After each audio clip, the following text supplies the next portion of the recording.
মানুষের জীবনে উন্নতি লাভ করার জন্য তিনটি স্তম্ভের প্রয়োজন হয়। প্রথম স্তম্ভ শিক্ষা। এই শিক্ষা আমাদের জ্ঞান প্রদান করে। দ্বিতীয় স্তম্ভ ব্যবসা, যার দ্বারা আমরা ধন উপার্জন করি। তৃতীয় স্তম্ভ হলো আমাদের ঈশ্বর, আমাদের ইষ্ট। এনার সাথে যদি আমরা জুড়ে থাকতে পারি তাহলে এমন একটা মানসিক বল আপনি লাভ করবেন যেটা এই সংসারে আর কোথাও পাওয়া সম্ভব নয়। কিন্তু মানুষ অনেক সময় জীবনে এই তিনটি স্তম্ভ লাভ করা সত্ত্বেও সামনে অগ্রসর হতে পারেন না। তখনও জীবনে কঠিন পরিস্থিতি আসতেই থাকে। এমনটা ঠিক কেন হয়? কারণ সে জীবনে এই তিনটি স্তম্ভ লাভ করে নেয়, জীবনে প্রয়োগও করে, কিন্তু তার ভিতের কথা সে ভুলেই যায়। যেমন প্রথম স্তম্ভ অর্থাৎ শিক্ষা। এই শিক্ষার আধার হলো শুভ চেতনা। যদি অন্তরে শুভ চেতনা না থাকে তাহলে এই শিক্ষার কোনো গুরুত্ব থাকে না। দ্বিতীয় স্তম্ভ ব্যবসা। পরিশ্রম করে উপার্জন করতে হবে, এই কথাটা আমরা সবাই জানি এবং সবাই চেষ্টাও করি। কিন্তু ব্যবসা করতে করতে আমরা এটা ভুলে যাই আমাদের ব্যবহার কেমন হয়ে পড়েছে। এই ব্যবহার যদি শুভ হয় তাহলে আমাদের উপার্জন আস্তে আস্তে একটা স্থির জায়গায় এসে পৌঁছবে। এবং তৃতীয় স্তম্ভ আমাদের ভগবান। যদি ওনার স্মরণে আপনি যেতে চান তাহলে তার পূর্বে নিজের মা বাবাকে সেবা করুন, তাদের যত্ন করুন, তাদেরকে ভালোবাসুন, কারণ ওনারাই হলেন এই সংসারে আপনার সবথেকে বড় ইষ্ট। তাহলে তিন স্তম্ভের সাথে সাথে তাদের আধারকেও নিজের জীবনে প্রাধান্য দিন। কোনো সমস্যা আসবে না, জীবনে একের পর এক উন্নতি করবেন এবং এই মন প্রসন্ন হয়ে বলবে রাধা রাধা। সুখ, দুঃখ এবং শক্তি, এই তিন হলো এই সংসারের ত্রিদেবের মতো।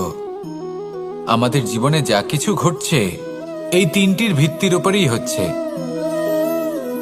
আসলে এই সংসারের একটা নিয়ম আছে, যখনই আপনি কিছু লাভ করেন এই সংসার আপনার পরীক্ষা নেয়। এটা জানার জন্য আপনার পরীক্ষা নেয় যে আপনি যা কিছুই লাভ করেছেন আপনি কি আদৌ সেটার যোগ্য কি না। ঠিক সেইভাবেই এই সুখ, দুঃখ এবং শক্তি আপনার পরীক্ষা নিয়ে থাকে। যখন সুখ আসে তখন সে আপনার পরীক্ষা নেয় যে আপনার মধ্যে অহংবোধ জাগ্রত হয়নি তো। যদি অহংবোধ চলে আসে তাহলে সুখ সেখানেই সঙ্গ ত্যাগ করে। দুঃখ আপনার ধৈর্যের পরীক্ষা নিতে থাকে, আর যদি আপনার মধ্যে ধৈর্য না থাকে তাহলে এটা আপনাকে আরো বেশি দুঃখের গভীর অন্ধকারে ঠেলে দেবে। সেখানে শক্তি পরীক্ষা নেয় আপনার বিনম্রতার। যদি আপনি বিনম্র না হন তাহলে হয় এই শক্তি আপনার সঙ্গ ত্যাগ করবে, নয় এই শক্তি বিনম্রতার অভাবে আপনার পতনের কারণ হতে পারে। এই সংসারে যে কোনো ব্যক্তি যিনি এই পরীক্ষায় উত্তীর্ণ হয়ে থাকেন এই জীবনে তিনি সাফল্য লাভ করেন। আসুন আমার সাথে ভালোবেসে বলুন রাধা রাধা। ভয়ের সাথে আমরা সবাই পরিচিত, কষ্টও আমরা সবাই পেয়েছি। কখনো কখনো আমরা অসুস্থ হয়ে পড়ি, আর এমন সময় হলে মাতার মমতা, কখনো বাবার স্নেহ, কখনো বন্ধুদের পাশে থাকার অনুভূতি আমাদের রোগ নিরাময়ে সাহায্য করে। কখনো যদি আমরা নিরাশ হয়ে পড়ি, তখন যদি আমাদের কোনো আপনজন আমাদের দুটো ভালো কথা বলে তখন আমাদের মনোবল বেড়ে যায়। ঠিক তেমন সংসারের এই রঙ্গমঞ্চে যদি আপনি পীড়িত অনুভব করেন, কিছু শুভ কথা আলোচনা করুন, কিছু স্তুতি গান করুন, কিছু মুহূর্তের জন্য হলেও নিজের ইষ্টদেবের কথা স্মরণ করুন আর প্রার্থনা করুন। সাহস বাড়বে, শক্তিও বৃদ্ধি পাবে এবং সামনে এগিয়ে চলার পথও দেখতে পাবেন। তখন এই মন প্রসন্ন হয়ে বলবে রাধা রাধা।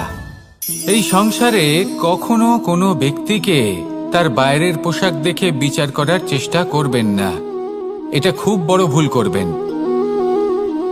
যেমন আমরা জীবনে অনেক সময় এমন করি, ধরুন কোথাও একটা গাছ দেখলাম, খুব বিশাল আকারের একটা গাছ যেটা মাটির থেকে অনেক উঁচুতে পৌঁছে গেছে। যার বিশাল শাখা আছে, সেগুলো দেখে আমরা ভাবি যে এই গাছে হয়তো কত সুস্বাদু ফল আছে। আমরা সেই গাছের পরিচর্যা করতে থাকি। আবার অন্যদিকে হলো একটি তৃণ, যেটা মাটি থেকে কিছুটা উঁচুতে পৌঁছেছে, কিন্তু সেই তৃণর নিচে, মাটির নিচে অত্যন্ত সুস্বাদু ফল বা সবজি জন্ম নেয়, যা আমাদের স্বাস্থ্যের পক্ষে অত্যন্ত উপকারী।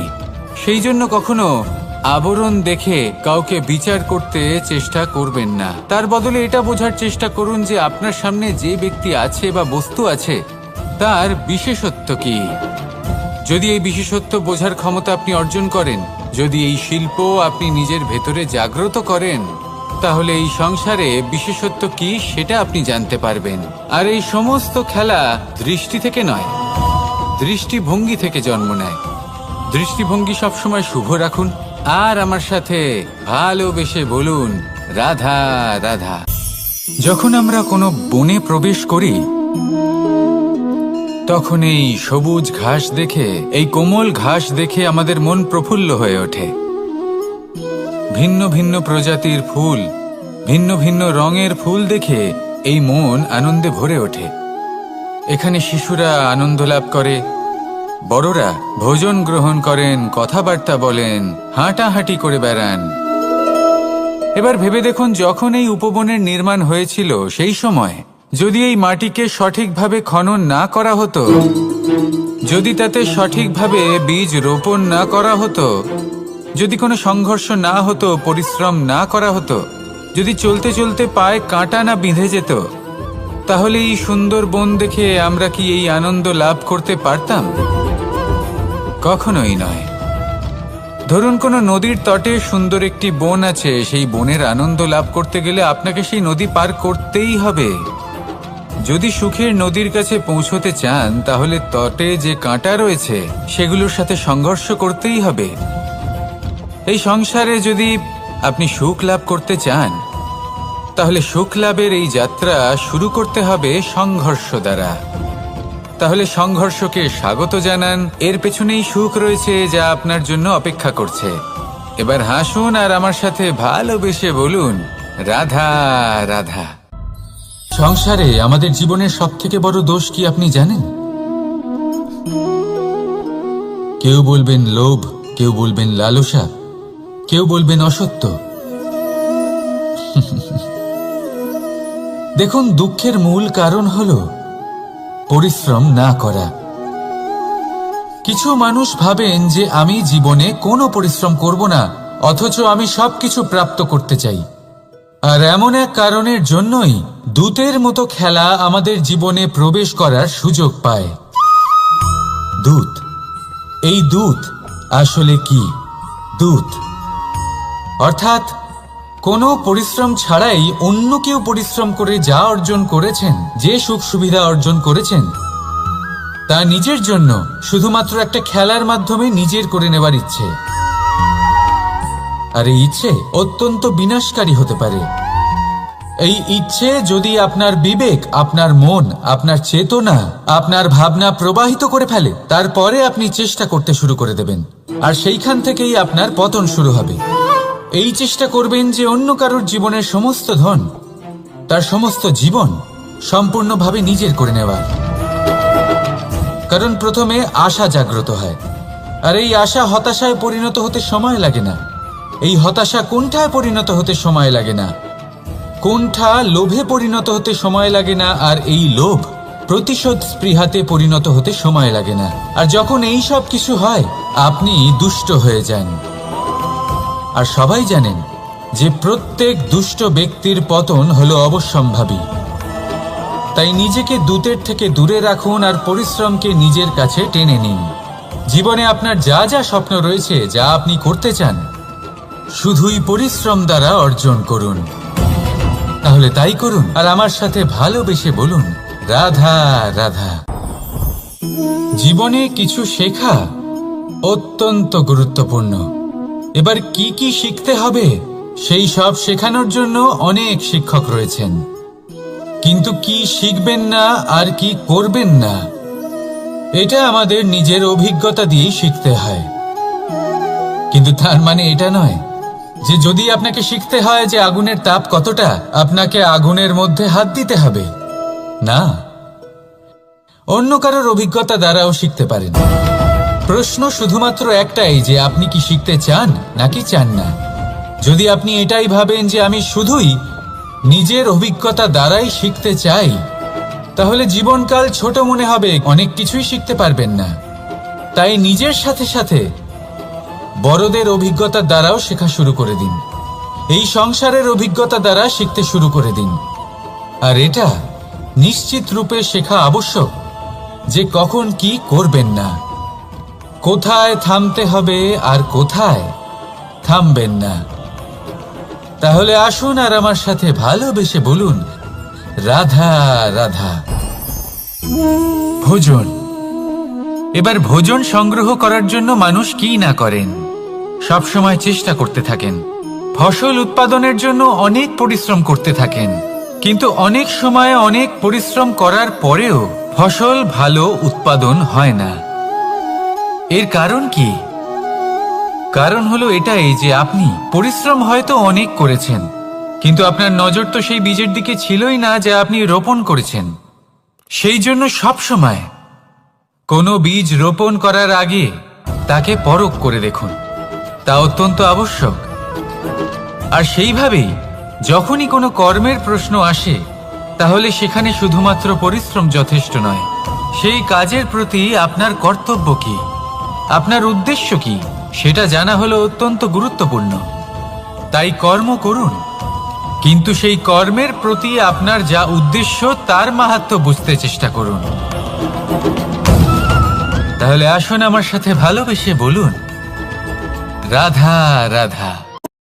প্রশান্তি জড়িত নিদ্রা মানুষের জীবনের একটা অত্যন্ত গুরুত্বপূর্ণ সুখ এবং প্রয়োজনীয়তাও। দেখতে গেলে এই সংসারের প্রত্যেক পশু পাখি, প্রত্যেক জীব অবশ্যই নিদ্রা প্রাপ্ত করেন, কিন্তু মানুষ, যার মধ্যে বিচার বিবেচনা করার শক্তি অন্যদের থেকে অনেক বেশি, তার কিন্তু ঘুমের কিছু সমস্যা অবশ্যই হয়। কি বলেন, তাই তো? এবার এর কারণ কি? চিন্তা। এবার চিন্তা আমাদের সবার জীবনে আছে। আমরা সকলে জানি যে চিন্তা কখনো আমাদের সাহায্য করে না, তাও আমাদের জীবনে আছে। কেন? চিন্তার মাধ্যমে কি কখনো কোনো সমস্যার সমাধান হয়েছে? অর্থের চিন্তা করলে কি অর্থ লাভ হয়?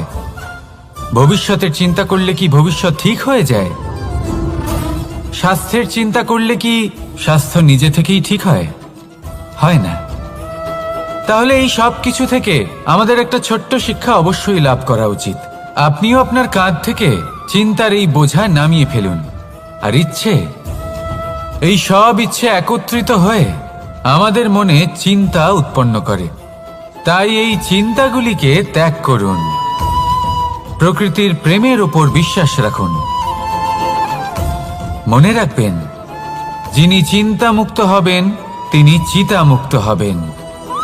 সুখের নিদ্রা প্রাপ্ত করুন, আর নিদ্রায় যাবার আগে আমার সাথে ভালোবেসে বলুন, রাধা রাধা। মহাদেব, সেই দেবতা যিনি মহান, যাকে দেবতাদের দেবতা বলা হয়, যিনি হলেন আমার আরাধ্য। কখনো আপনার মনে এই প্রশ্ন এসেছে যে শিবকেই কেন মহাদেব বলা হয়, অন্য কোনো দেবতাকে কেন বলা হয় না? সেই কারণ মহাদেবের মধ্যে, ওনার মধ্যে এমন এক বিশেষ গুণ রয়েছে যা অন্য কারণ নেই। তা হলো নিঃস্বার্থ হয়ে মানুষের সেবা করা। যদি প্রয়োজন পড়ে, যদি সৃষ্টির পথে বিনাশের কালো মেঘ ছেয়ে থাকে, তখন নিজের প্রাণের চিন্তা না করে হলাহল পান করার জন্য প্রস্তুত থাকেন মহাদেব। আর এই অদ্বিতীয় ত্যাগের জন্যই শিবকে মহাদেব বলে ডাকা হয়। এবার যদি কোনো মানুষও নিঃস্বার্থ ভাবনার দ্বারা নিজেকে অর্পণ করে দেয় এই জগতের কল্যাণের জন্য, মানুষের সেবার জন্য, তাহলে তিনিও মহাপুরুষ, মহামানব হতে পারেন। যদি কেউ অভুক্ত থাকেন, তাহলে নিজের থালা থেকে অর্ধেক খাবার তাকে দিয়ে দিন। যদি কেউ অসুস্থ হন, তাহলে তাকে সেবা করার, চিকিৎসা করার চেষ্টা করুন। এই জীবন শুধু নিজের জন্য নয়, অন্যদের প্রতি, সমস্ত সংসারের প্রতি উৎসর্গ করুন। যদি এইসব মানুষ শিখে যান, তাহলে তিনি মহাদেবের পথে অগ্রসর হতে পারেন। যদি মানুষ নিঃস্বার্থ ভাবনার দ্বারা এই সংসারের সেবা করতে শিখে যান, তাহলে তিনি নিশ্চিত রূপে মহামানব অবশ্যই হতে পারবেন। আসুন আমার সাথে ভালোবেসে বলুন, রাধা রাধা। স্বর্ণ, হিরে, মুক্ত, মানিক, এই সব কিছুকে আগে পাথর বলা হতো। তাহলে এমন কি হলো যে এদের রত্ন বলা হয়? আর রত্ন তা বাস্তবে আসলে কি? এটা হলো সেই পাথর যাকে আগে আগুনের তাপ সহ্য করতে হয়েছে, পরখ করা হয়েছে, যাচাই করা হয়েছে, এদের কাটার চেষ্টা করা হয়েছে, কিন্তু তারা কখনোই নষ্ট হয়নি, বরং তারা আরো উদ্ভাসিত হয়েছে, আরো উজ্জ্বল হয়েছে, এই সংসারে আরো প্রকাশ ছড়িয়ে দিয়েছে। সেই জন্য এরা হলো এত অমূল্য, সেই জন্য এরা হলো বহুমূল্য, সেই জন্য এদের রত্ন বলা হয়। এবার মানুষের কাছেও এই নির্বাচনের অধিকার রয়েছে যে আমরা শুধু পাথর হয়ে থাকব নাকি রত্ন হয়ে থাকব। কিভাবে? আমাদের জীবনেও অনেক সমস্যা রয়েছে, বাধা আছে, বিপত্তি আছে। আমরা সেই বাধার তাপে উত্তপ্ত হই, এই সমস্যা আমাদের কাটার চেষ্টা করে। অনেক মানুষ বিভিন্ন পরিস্থিতি আমাদের ভাঙার চেষ্টা করে, কিন্তু আমাদের নষ্ট হলে চলবে না। যেভাবে এই রত্ন সমস্যার সম্মুখীন হয়ে পাথর থেকে রত্ন হয়েছে, সেইভাবেই আমাদেরও আমাদের সমস্যার সম্মুখীন হয়ে রত্ন হয়ে উঠতে হবে, এই সংসারে প্রকাশের স্রোত হয়ে উঠতে হবে। তাহলে এটাই করুন আর আমার সাথে ভালোবেসে বলুন, রাধা রাধা। সংসারে সবথেকে বড় শক্তি আসলে কি? কেউ বলবেন শারীরিক শক্তি, কেউ বলবেন অস্ত্রের শক্তি, কেউ বলবেন জ্ঞানের শক্তি। ঠিক আছে, কিন্তু যদি আমি বলি সংসারের সবথেকে বড় শক্তি হলো শক্তি কোনো এক তথ্যের, আগে হ্যাঁ, তথ্য। এই তথ্য নিজেই কিন্তু খুব শক্তিশালী, অত্যন্ত শক্তিশালী অস্ত্র হলো এই তথ্য। আর সত্যি বলতে অনুচিত তথ্যের থেকে অনেক বেশি ঘাতক হলো অসম্পূর্ণ তথ্য। যেরকম আজ শাম্ব রুক্মির সাথে করেছে, ওকে অসম্পূর্ণ তথ্য দিয়েছে, তার ফলে বিনাশ হলো। যদি এইভাবেই আপনার কাছেও কোনো অসম্পূর্ণ তথ্য আসে, আর যদি আপনি তা পরখ না করে দেখেন, যাচাই না করে দেখেন, আর নিজের কর্ম করেন, তাহলে উত্থানের বদলে আপনি পতনের সম্মুখীন হবেন, বিকাশের বদলে আপনার বিনাশ হয়ে যাবে। মনে রাখবেন একটা অত্যন্ত গুরুত্বপূর্ণ কথা, সঠিক তথ্য পাওয়া সঠিক তথ্য দেওয়ার থেকে অনেক বেশি গুরুত্বপূর্ণ। আশা করি এই কথা আপনি বুঝেছেন। জীবনে যখনই কোনো তথ্য আপনি পাবেন, সেই বিষয়ে ভেবে দেখুন, পরখ করে দেখুন, যাচাই করুন, তারপর নিজের কর্ম করুন। আর আমার সাথে ভালোবেসে বলুন, রাধা রাধা। ধর্ম এবং প্রেম, এই দুই হলো একই মুদ্রার দুই পিঠ। যদি এদের মধ্যে কোনোটা নষ্ট হয়ে যায়, তাহলে দ্বিতীয়টাও থাকে না। কখনো ভেবেছেন এমন কেন হয়? তার জন্য আগে আপনাকে বুঝতে হবে যে ধর্ম আসলে কি। ধর্ম সেটাই যা এই সংসারের প্রত্যেক মানুষকে একে অপরের সাথে সুখ এবং শান্তিতে থাকতে প্রেরণা যোগায়। এই প্রেরণার আধার হলো প্রেম। প্রেম সেটাই যা আপনার মধ্যে অন্য কারোর প্রতি করুণাবোধ জাগিয়ে তোলে, সম্মান জাগিয়ে তোলে। এবার যদি প্রেম চলে যায়, তাহলে সবার আগে বিনাশ হবে সম্মান আর করুণাবোধের। এবার যেখানে না প্রেম রয়েছে, না সম্মান রয়েছে, না করুণা রয়েছে, সেখানে ধর্ম কিভাবে বাস করবে? অশুভ ইচ্ছে জাগ্রত হয়ে ওঠে, ক্রোধ জাগ্রত হয়ে ওঠে, অহংকার জাগ্রত হয়ে ওঠে, আর তারপর আরম্ভ হয় অধর্মের। তাই যা যা ভাবনা আপনার অন্তরে প্রবেশ করছে, করতে দিন, কিন্তু যাই হোক না কেন, এই প্রেমকে নিজের থেকে দূরে যেতে দেবেন না। এই প্রেমকে চিরকাল নিজের কাছে রাখুন, নিজের হৃদয়। আর এই প্রেম ভাব নিয়ে বলুন, রাধা রাধা। এই সংসারে প্রত্যেক ব্যক্তি বড় কিছু করতে চায়, এমন কিছু যা এই সংসারে কেউ আগে কখনো করেনি। এমন জায়গায় পৌঁছতে চায় যেখানে এর আগে কেউ কখনো পৌঁছতে পারেনি। আর কেউ কেউ এতে সফলতা অর্জন করে, কিন্তু কিছু মানুষ অসফল হয় কেন? এটাই আমার প্রশ্ন। না তো তাদের ইচ্ছেতে কোনো কমতি থাকে, না কমতি থাকে তাদের চেষ্টায়। তাহলে কেন এরা পিছিয়ে পড়ে?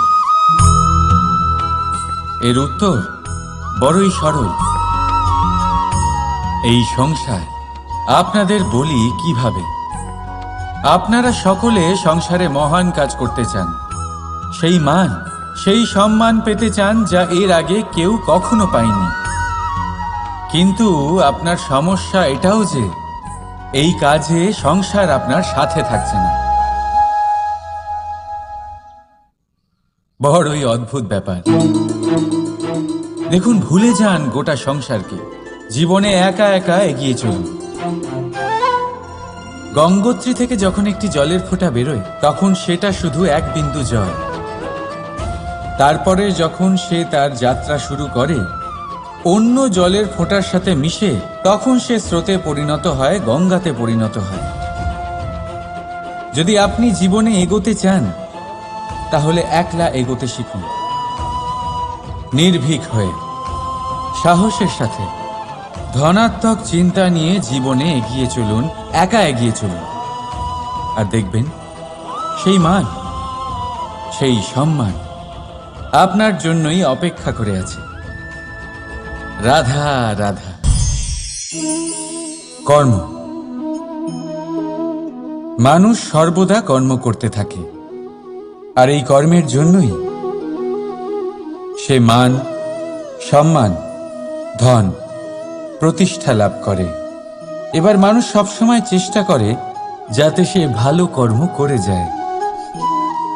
তাহলে আপনাকে বলি, শুধু ভালো কর্ম করাই আবশ্যক নয়, তার থেকে বেশি জরুরি হলো এই খারাপ কর্মকে বোঝা আর তার থেকে দূরে থাকা। কারণ যখনই আপনি কোনো সঠিক কাজ করেন বা ভালো কাজ করেন, কেউ তা মনে রাখে না। কিন্তু এই সংসারে বিষয়টা হলো এরকম, আপনি একটা খারাপ কর্ম করুন আর সেটা সবার মনে থাকে। এই খারাপ কর্ম কাজলের এক কৌটোর মতো হয়। আপনি যতই চেষ্টা করুন বাঁচিয়ে ব্যবহার করার, কিন্তু এই কালিমা কোথাও না কোথাও অবশ্যই লেগে থাকে। সেই জন্য জীবনে ভালো কর্ম অবশ্যই করুন, কিন্তু তার থেকেও বেশি জরুরি হলো এই খারাপ কর্মের থেকে দূরত্ব বজায় রাখা। আর এটা অবশ্যই করবেন। রাধা রাধা।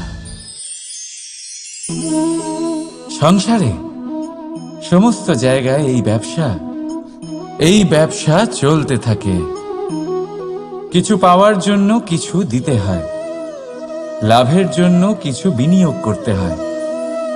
যদি কারোর অনুভূতি জানতে হয় তাহলে নিজের অনুভূতিকে ব্যয় করতেই হবে। এবার দেখুন না, কারোর আসল চেহারা যদি জানতে হয় তাকে স্বাধীনতা দিয়ে দেখুন। যদি কারোর মনের শুদ্ধতা জানতে হয় তাহলে তাকে ঋণ দিন। যদি কারোর গুণ জানতে হয় তাহলে তার সাথে একসঙ্গে বসে ভোজন করুন। যদি কারোর ধৈর্যের পরীক্ষা নিতে হয় তাহলে তাকে তার প্রিয় কাজ করতে বারণ করে দেখুন। যদি কারোর ভালো দিক জানতে হয় তাহলে তার থেকে পরামর্শ নিয়ে দেখুন। এক অনুভূতির বদলে অন্য এক অনুভূতি বিনিময় করতে হয়। কিন্তু এই সংসারে একটাই এমন অনুভূতি আছে যেটা দেখার জন্য, যেটা পাওয়ার জন্য আপনাকেও ঠিক সেই অনুভূতিটাই দিতে হবে, আর সেটা হলো প্রেম। যদি কারোর ভালোবাসা দেখতে হয় তাহলে তাকে নিঃস্বার্থ ভালোবাসা দিন। যদি কারোর থেকে ভালোবাসা পেতে চান তাহলে তাকে নিঃস্বার্থ পরিশুদ্ধ ভালোবাসা দিন। রাধা রাধা। কথায় আছে, সময়ের পূর্বে আর ভাগ্যের বেশি কেউ কিছুই পায় না। এবার এর মানে কি এটাই যে আপনি শুধুমাত্র সময়ের অপেক্ষা করবেন? সবকিছু নিজের ভাগ্যের ওপর আর কপালের ওপরে ছেড়ে দেবেন, নিজে কিছুই করবেন না। যদি আপনি এরকম করেন তাহলে আপনি একটা বস্তু অবশ্যই পাবেন, নিরাশা, অসফলতা। এবারে আপনি বলবেন, যদি সবকিছুই ভাগ্য আর সময়ের ওপরে নির্ভরশীল হয় তাহলে আমরা কি বা করতে পারি? করতে পারেন চেষ্টা, পরিশ্রম। এই চেষ্টাই আপনার জীবনে সেই সময়কে আপনার কাছে টেনে নিয়ে আসে, সেই সময়ে যার অপেক্ষা আপনি করছেন। আর এই ভাগ্য তার সামনেই নত হয় যে সর্বদা পরিশ্রম করতে থাকে। রাধা রাধা। এই পদ্মফুল দেখতে পাচ্ছেন? এর অভ্যেস হলো জলস্তরের ওপরে ভাসা। সেই জন্য জলাশয়ের জলস্তর যখন বৃদ্ধি পায়, এই যে ফুলের কাণ্ড দেখছেন সেটাও বাড়তে থাকে, যাতে এই ফুল জলস্তরের ওপরে থাকে। কিন্তু যখন সেই জলাশয়ে জলস্তর নামতে থাকে, সেই কাণ্ড নিজেকে ছোট করতে পারে না, আর এই ফুল নিজের ভারে নিজেই ভেঙে পড়ে। এবার এটা আমাদের সাথেও হয়। সময়ের সাথে আমরা জীবনে যত সাফল্য পাই, আমাদের জীবনের স্তর বাড়তে থাকে। আর যখন আমাদের সংস্থান কমতে থাকে, আমরা সেই জীবন স্তর ছাড়তে পারি না, আর শেষ পর্যন্ত সেই জীবন স্তরের কারণেই ভারাক্রান্ত হয়ে শেষ হয়ে যায়। সেই জন্য যদি কিছু রাখতে হয় তাহলে তা হলো দৃষ্টিভঙ্গি। সাধারণভাবে জীবন যাপন করতে শিখুন, সময়ের চক্রও আপনাকে মাত দিতে পারবে না। রাধা রাধা।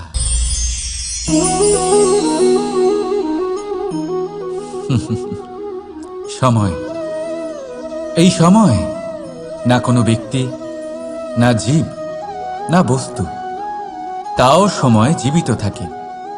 এই সময়ে না জল, না অগ্নি, আর না বায়ু, কিন্তু তাও আমাদের জীবনের আধার এই সময়। দেখতে গেলে মানুষ এই সময়ের হাতের খেলনা। কখনো আমাদের সময় ভালো হয়, আবার কখনো খারাপ। কেউ সময় আসার প্রতীক্ষা করে, আবার কেউ সময় যাওয়ার প্রতীক্ষা করে। কিন্তু এই সময় কারোর হাতে ধরা দেয় না। এই সময় যা কেউ দেখতে পায় না, এটা সবাইকে সব কিছু দেখিয়ে যায়। দেখিয়ে যায় যে আপনকে আর পরকে, আমাদের শুভাকাঙ্ক্ষীকে আর ক্ষতিকে চায়, আমাদের মিত্রকে আর আমাদের শত্রুকে। এই সময় আপনাকে দেখায় যে আপনি কতটা শক্তিশালী, সেই সময় আপনাকে দেখিয়ে যাবে আপনি কতটা দুর্বল।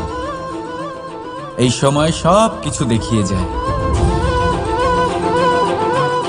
তাই এই সময় যা এতটা শক্তিশালী, তা আমরা নষ্ট কেন করি? ভেবে দেখুন। এবারে উঠুন আর এই সময়ের সম্পূর্ণ ব্যবহার করুন, এই সময়ের সদ্ব্যবহার করুন। কারণ এই সময়কে ব্যবহার করাটাই আপনার হাতে রয়েছে, আর কিচ্ছু না। আর এই সময় একবার বয়ে গেলে তখন যাই করুন না কেন, কখনো ফেরত আসবে না। সময়ের সদ্ব্যবহার করুন আর সবার মধ্যে আনন্দ ছড়ান। আর আসুন আমার সাথে ভালোবেসে বলুন, রাধা রাধা।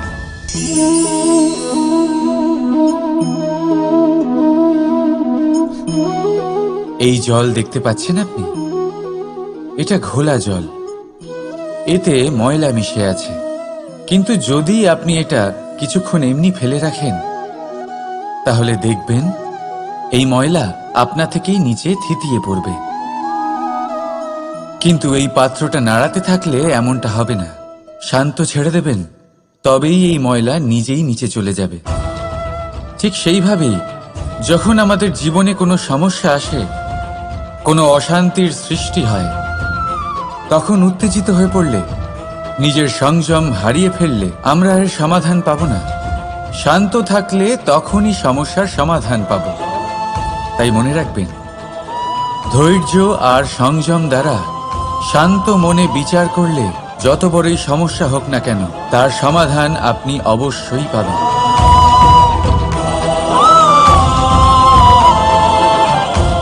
কারণ অশান্তির সমাধান শুধুমাত্র শান্তি। রাধা রাধা।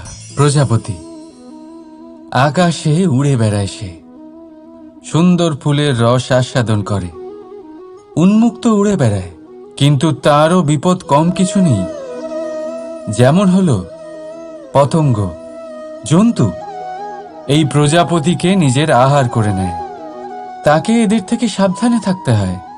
সত্য হলো এটাই যে এই প্রজাপতি ততদিনই সুরক্ষিত থাকে যতদিন এদের পাখনা বৃদ্ধি পায় না। যখন এরা এদের খোলসের মধ্যে থাকে, যখন না কারো দৃষ্টি এদের ওপর পড়ে আর না কোনো শত্রু এদের আঘাত করতে পারে, কিন্তু তখন তারা বন্ধ থাকে, অবিচল নিশ্চল থাকে। এই সুন্দর সংসার দেখার জন্য, এই সুন্দর আকাশ পাওয়ার জন্য তাকে তার সুরক্ষা ক্ষেত্র থেকে বাইরে বেরিয়ে আসতেই হয়। আর এটাই জীবনের নিয়ম। মানুষের সাথেও ঠিক এরকমই হয়। যদি মানুষ বিশ্রাম আর সুরক্ষা এদের বন্ধন থেকে না বেরোয়, তাহলে সে জীবিত অবশ্যই থাকবে, কিন্তু জীবন ধারণ করতে পারবে না। কারণ যদি জীবনে বড় কিছু করতে হয়, বড় কোনো কিছু পেতে হয়, সাফল্যের শিখর অবধি পৌঁছতে হয়, তাহলে সর্বপ্রথম আপনাকে নিজের সুরক্ষা ক্ষেত্র থেকে বেরিয়ে আসতেই হবে। এই আরামকে ত্যাগ করতেই হবে। তবেই আপনি সফল হতে পারবেন। তবেই আপনি এই প্রজাপতির মতো আকাশে উড়ে বেড়াতে পারবেন। রাধা রাধা। মানুষের জীবনে উন্নতি লাভ করার জন্য তিনটি স্তম্ভের প্রয়োজন হয়। প্রথম স্তম্ভ শিক্ষা। এই শিক্ষা আমাদের জ্ঞান প্রদান করে। দ্বিতীয় স্তম্ভ ব্যবসা, যার দ্বারা আমরা ধন উপার্জন করি। তৃতীয় স্তম্ভ হলো আমাদের ঈশ্বর, আমাদের ইষ্ট। এনার সাথে যদি আমরা জুড়ে থাকতে পারি, তাহলে এমন একটা মানসিক বল আপনি লাভ করবেন যেটা এই সংসারে আর কোথাও পাওয়া সম্ভব নয়। কিন্তু মানুষ অনেক সময় জীবনে এই তিনটি স্তম্ভ লাভ করা সত্ত্বেও সামনে অগ্রসর হতে পারেন না। তখনও জীবনে কঠিন পরিস্থিতি আসতেই থাকে। এমনটা ঠিক কেন হয়? কারণ সে জীবনে এই তিনটি স্তম্ভ লাভ করে নেয়, জীবনে প্রয়োগও করে, কিন্তু তার ভিতের কথা সে ভুলেই যায়। যেমন প্রথম স্তম্ভ অর্থাৎ শিক্ষা। এই শিক্ষার আধার হলো শুভ চেতনা। যদি অন্তরে শুভ চেতনা না থাকে, তাহলে এই শিক্ষার কোনো গুরুত্ব থাকে না। দ্বিতীয় স্তম্ভ ব্যবসা। পরিশ্রম করে উপার্জন করতে হবে, এই কথাটা আমরা সবাই জানি এবং সবাই চেষ্টাও করি। কিন্তু ব্যবসা করতে করতে আমরা এটা ভুলে যাই আমাদের ব্যবহার কেমন হয়ে পড়েছে। এই ব্যবহার যদি শুভ হয়, তাহলে আমাদের উপার্জন আস্তে আস্তে একটা স্থির জায়গায় এসে পৌঁছবে। এবং তৃতীয় স্তম্ভ আমাদের ভগবান। যদি ওনার স্মরণে আপনি যেতে চান, তাহলে তার পূর্বে নিজের মা বাবাকে সেবা করুন, তাদের যত্ন করুন, তাদেরকে ভালোবাসুন, কারণ ওনারাই হলেন এই সংসারে আপনার সবথেকে বড় ইষ্ট। তাহলে তিন স্তম্ভের সাথে সাথে তাদের আধারকেও নিজের জীবনে প্রাধান্য দিন। কোনো সমস্যা আসবে না, জীবনে একের পর এক উন্নতি করবেন এবং এই মন প্রসন্ন হয়ে বলবে রাধা রাধা। সুখ, দুঃখ এবং শক্তি, এই তিন হলো এই সংসারের ত্রিদেবের মতো। আমাদের জীবনে যা কিছু ঘটছে এই তিনটির ভিত্তির উপরেই হচ্ছে। আসলে এই সংসারের একটা নিয়ম আছে। যখনই আপনি কিছু লাভ করেন, এই সংসার আপনার পরীক্ষা নেয়। এটা জানার জন্য আপনার পরীক্ষা নেয় যে আপনি যা কিছুই লাভ করেছেন, আপনি কি আদৌ সেটার যোগ্য কিনা। ঠিক সেইভাবেই এই সুখ, দুঃখ এবং শক্তি আপনার পরীক্ষা নিয়ে থাকে। যখন সুখ আসে, তখন সে আপনার পরীক্ষা নেয় যে আপনার মধ্যে অহংবোধ জাগ্রত হয়নি তো। যদি অহংবোধ চলে আসে তাহলে সুখ সেখানেই সঙ্গ ত্যাগ করে। দুঃখ আপনার ধৈর্যের পরীক্ষা নিতে থাকে, আর যদি আপনার মধ্যে ধৈর্য না থাকে তাহলে এটা আপনাকে আরো বেশি দুঃখের গভীর অন্ধকারে ঠেলে দেবে। সেখানে শক্তি পরীক্ষা নেয় আপনার বিনম্রতার। যদি আপনি বিনম্র না হন তাহলে হয় এই শক্তি আপনার সঙ্গ ত্যাগ করবে, নয় এই শক্তি বিনম্রতার অভাবে আপনার পতনের কারণ হতে পারে। এই সংসারে যে কোনো ব্যক্তি যিনি এই পরীক্ষায় উত্তীর্ণ হয়ে থাকেন, এই জীবনে তিনি সাফল্য লাভ করেন। আসুন আমার সাথে ভালোবেসে বলুন, রাধা রাধা। ভয়ের সাথে আমরা সবাই পরিচিত, কষ্টও আমরা সবাই পেয়েছি। কখনো কখনো আমরা অসুস্থ হয়ে পড়ি, আর এমন সময় হলে মাতার মমতা, কখনো বাবার স্নেহ, কখনো বন্ধুদের পাশে থাকার অনুভূতি আমাদের রোগ নিরাময়ে সাহায্য করে। কখনো যদি আমরা নিরাশ হয়ে পড়ি, তখন যদি আমাদের কোনো আপনজন আমাদের দুটো ভালো কথা বলে, তখন আমাদের মনোবল বেড়ে যায়। ঠিক তেমন সংসারের এই রঙ্গমঞ্চে যদি আপনি পীড়িত অনুভব করেন, কিছু শুভ কথা আলোচনা করুন, কিছু স্তুতি গান করুন, কিছু মুহূর্তের জন্য হলেও নিজের ইষ্টদেবের কথা স্মরণ করুন আর প্রার্থনা করুন। সাহস বাড়বে, শক্তিও বৃদ্ধি পাবে এবং সামনে এগিয়ে চলার পথও দেখতে পাবেন। তখন এই মন প্রসন্ন হয়ে বলবে, রাধা রাধা। এই সংসারে কখনো কোনো ব্যক্তিকে তার বাইরের পোশাক দেখে বিচার করার চেষ্টা করবেন না, এটা খুব বড় ভুল করবেন। যেমন আমরা জীবনে অনেক সময় এমন করি, ধরুন কোথাও একটা গাছ দেখলাম, খুব বিশাল আকারের একটা গাছ, যেটা মাটির থেকে অনেক উঁচুতে পৌঁছে গেছে, যার বিশাল শাখা আছে। সেগুলো দেখে আমরা ভাবি যে এই গাছে হয়তো কত সুস্বাদু ফল আছে, আমরা সেই গাছের পরিচর্যা করতে থাকি।